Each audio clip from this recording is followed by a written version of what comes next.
दोस्तों, ईएफटी का इस्तेमाल करके हम बहुत सारी चीजों को हील कर सकते हैं। फिजिकल प्रॉब्लम हो, मेंटल प्रॉब्लम हो या फिर लाइफ रिलेटेड इश्यूज हो, सिर्फ आपको ईएफटी का इस्तेमाल करना आना चाहिए। पिछले एपिसोड्स में हमने देखा कि अगर कोई प्रॉब्लम टेम्पररी है या फिर छोटे ड्यूरेशन का है तो उसके लिए ईएफटी का इस्तेमाल कैसे करते हैं। उसके बाद हमने देखा कि अगर बहुत सालों तक कोई पेन है या फिर कोई इमोशन हमारे अंदर है तो उसको कैसे बाहर निकालते हैं। आज हम देखेंगे कि कोई भी प्रॉब्लम के लिए ईएफटी कैसे इस्तेमाल करते हैं।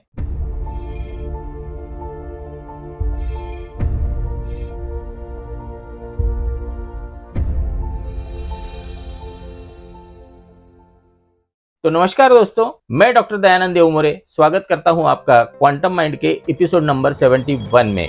तो दोस्तों, आज हम एक कॉन्सेप्ट के बारे में जानने की कोशिश करेंगे जिसे बोला जाता है टेल अ स्टोरी कॉन्सेप्ट। तो टेल अ स्टोरी कॉन्सेप्ट क्या होता है? इसमें आपको जिस चीज के बारे में, जिस प्रॉब्लम के बारे में या फिर जिस इच्छा के बारे में ईएफटी करनी है उसके बारे में बातें करनी है। मतलब आप ऐसी कल्पना कीजिए कि आपके सामने कोई ऐसा व्यक्ति बैठा है जिससे अगर आप प्रॉब्लम शेयर करते हो तो आपका प्रॉब्लम हील हो जाता है। तो आप कौन से डिटेल्स उसको बताएंगे? आपको सभी डिटेल्स बताने हैं। कौन कौन से डिटेल्स बताने हैं?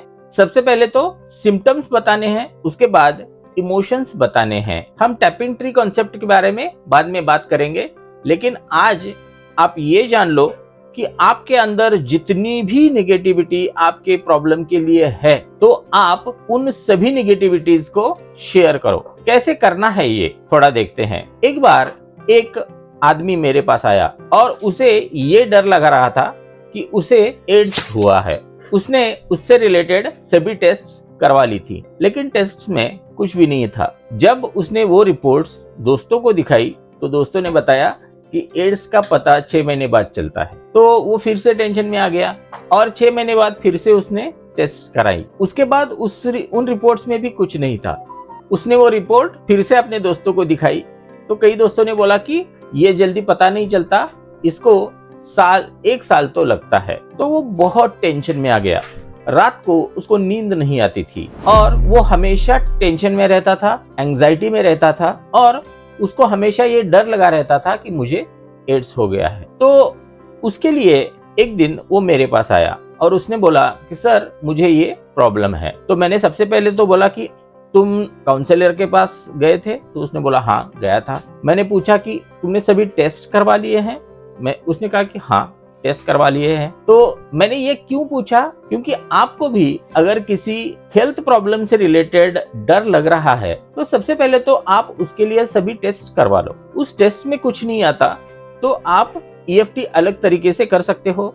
अगर टेस्ट में कुछ आता है तो ईएफटी करने का तरीका अलग है। तो मैंने उसे बताया कि आज रात को सोते वक्त तुम्हें अपनी ये स्टोरी खुद को बतानी है और वो बताते बताते टैपिंग करना है। तो कैसे बतानी है? तो इसके लिए प्रोटोकॉल कुछ नहीं है, मतलब सेटअप फ्रेज, रिमाइंडर फ्रेज, ऐसा कुछ नहीं। आप सिर्फ टैप करते जाइए और अपनी स्टोरी खुद को बताइए। तो उसने क्या किया कि जो भी इंसिडेंस हुआ था उसके बारे में उसने बताया कि ऐसे ऐसे हुआ था, इसलिए मुझे ऐसा लगता है कि मुझे एड्स हो गया है। मैंने टेस्ट कराए हैं, काउंसलर से बात की है, सब लोग बोलते हैं कि चिंता की कोई बात नहीं है, फिर भी मुझे ये डर लगा रहता है। तो उसके मन में एड्स से रिलेटेड जो भी इमोशंस थे, जो भी उसके विचार थे, जो भी उसके बिलीफ्स थे, उन सभी बिलीफ्स को उसने बाहर निकाला। बहुत बार हम हमारे इमोशंस को बाहर नहीं निकालते, लेकिन ईएफटी में इमोशंस सबसे महत्वपूर्ण होते हैं। तो आप उन सभी चीजों को शेयर कीजिए। ऐसी कल्पना कीजिए कि आपके सामने कोई ऐसा व्यक्ति बैठा है जिससे आप सभी चीजें शेयर कर सकते हो। कुछ भी नहीं छुपाना है। अगर किसी को गाली देने की आपको इच्छा हो रही है, गाली दे दो। अगर किसी से माफी मांगने की इच्छा हो रही है, माफी मांगो। जो भी आपके अंदर पड़ा हुआ है उन सभी इमोशंस को बाहर निकालो और सिर्फ अपने पॉइंट्स टैप करते रहो। ये कोई भी प्रॉब्लम के लिए आप कर सकते हो। जब उसने ये मेथड की उस दिन उसको बहुत ही शांत नींद आई और सुबह जब उसने आंख खोली तो उसके मन में थोड़ा भी डर नहीं बचा हुआ था। तो आप कैसे कर सकते हो ये? Tell a story method. तो आप बोल सकते हो कि पिछले 6 महीने से मैंने इस आदमी को इतने पैसे दिए थे, लेकिन वो अभी वापस नहीं कर रहा है। एक्चुअली उसकी भी कंडीशन इतनी अच्छी नहीं है। मैं भी समझता हूँ कि वो पैसे वापस नहीं दे सकता, लेकिन मुझे भी पैसों की जरूरत है, और वो अगर पैसे वापस देता है तो मुझे हेल्प हो जाएगी। मुझे उसके बारे में गुस्सा नहीं है, लेकिन उसकी भी फाइनेंशियल कंडीशन सुधर जाए ऐसे मुझे लगता है। हालांकि वो पैसे मुझे नहीं दे रहा, मैं उसको माफ करता हूँ और आने वाले 15 दिन में वो मेरे पैसे लौटाए, ये ऑप्शन मैं चूज करता हूँ। मतलब इसमें हमने ये एग्जाम्पल के तौर पे लिया। आपके लिए हो सकता है कि वो इंसान ही गलत हो, तो आपको उसको गालियां देनी हो तो गालियां दे सकते हो। EFT is all about all your inner emotions, और अगर वो इनर इमोशंस गालियां दे के बाहर आ सकते हैं या फिर बहुत इफेक्टिवली बाहर आ सकते हैं, तो आप गालियां दीजिए। इसमें ऑफिशियल लैंग्वेज का यूज करना ऐसा कुछ जरूरी नहीं है। आप सिर्फ टैपिंग करना स्टार्ट कर दीजिए, अपने प्रॉब्लम के बारे में सब कुछ बताइए, सब कुछ जितना भी अंदर है। बहुत बार हम ऐसा करते हैं कि डर की वजह से या फिर कोई और वजह से कई बातों को हम एक्सप्रेस नहीं कर पाते। एक बार एक आदमी मेरे पास आया और उसने बोला कि मुझे डर लगता है, रात को सोने से डर लगता है। मैंने उसे पूछा कि किस चीज का डर लगता है, तो उसने बोला कि पता नहीं, लेकिन डर लगता है। तो मैंने उसे बोला कि ऐसे कहो कि रात को सोते वक्त मुझे डर लगता है, मुझे पता नहीं है ये डर किस बात का है, फिर भी मैं खुद को स्वीकारता हूँ। तो उसने ये किया, थोड़ा फर्क पड़ा, लेकिन उसका प्रॉब्लम पूरी तरह से हील नहीं हुआ था। तो मुझे पता चल गया कि उसने करेक्टली वो डर जो था वो किस चीज का था ये डिफाइन नहीं किया हुआ था। तो मैंने उसे फिर से पूछा कि आपको डर किस चीज का लगता है। तो थोड़ा डिगिंग करने पे, ये काउंसलर को करना पड़ता है, थोड़ा डिगिंग करने पे उसने ये बताया कि सर मुझे लगता है कि रात को मैं मर जाऊंगा और सुबह नहीं उठ पाऊंगा। तो अभी उसका जो अंदर थॉट पड़ा हुआ था, जो बाहर निकालने से वो कतरा रहा था, तो वो विचार बाहर आया। और मैंने तब उसे बोला ये बात इंक्लूड करनी है एग्जैक्टली कि रात को सोते वक्त मुझे मौत का डर लगता है और मुझे ऐसे लगता है कि मैं सुबह जिंदा नहीं रह पाऊंगा। हालांकि ये मेरे थॉट्स हैं, मैं खुद को मन से स्वीकारता हूं। मतलब आपको एग्जैक्टली सभी इमोशंस को बाहर निकालना है। आपको लगता है कि जान दे दूं, मैं ये जीवन खत्म कर दूं, तो उसको मेंशन कीजिए आपके EFT केस में। जितने भी एक्सट्रीम थॉट्स हैं उन एक्सट्रीम थॉट्स को और एग्जैजरेट करके आप इसमें मेंशन कीजिए और अपनी स्टोरी बताइए।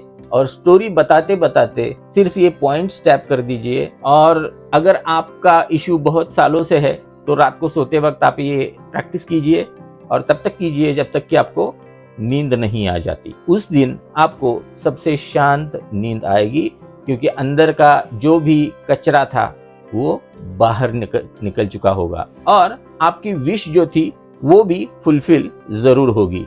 तो EFT का इस्तेमाल इन दोनों केसेस में हम कर सकते हैं, अगर प्रॉब्लम क्योर करना है या फिर हमारी इच्छा पूरी करनी है। तो पैसे के लिए EFT कैसे करनी है, मैं मेंबरशिप एरिया में उस वीडियो का भी डाल रहा हूं।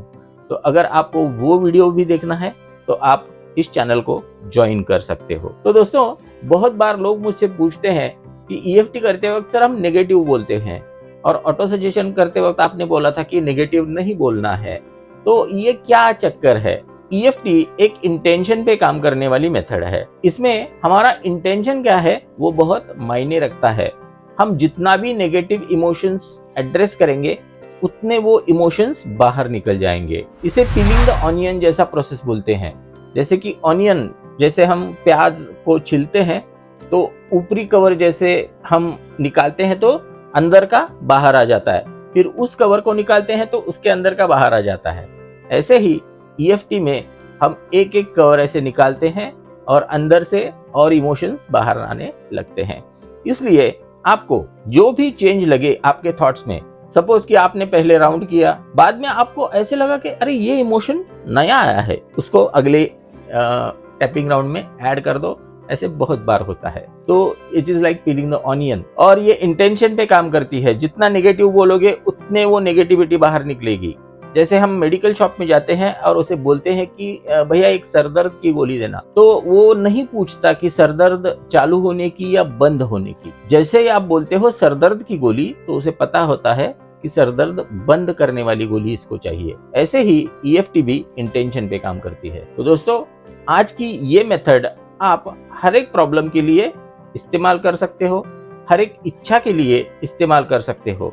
अगर इच्छा है तो इच्छा बताओ, उसके बारे में कोई आपको प्रॉब्लम लगते हैं तो उन प्रॉब्लम्स को बताओ। जो भी आपके मन में उस इच्छा से रिलेटेड है, उस प्रॉब्लम से रिलेटेड है, वो सिर्फ बोलते जाओ, बोलते जाओ, बोलते जाओ। ये किसी को सुनाना तो है नहीं, खुद से बात करनी है। तो जितना एक्सट्रीम बोल सकते हो, जितना भी मन से बोल सकते हो, उतना बोलो। जितने इमोशंस आप उसमें एड्रेस करते हो, उतना रिजल्ट फास्ट आएगा। तो दोस्तों, आशा है कि आज का ये वीडियो आपको पसंद आया होगा।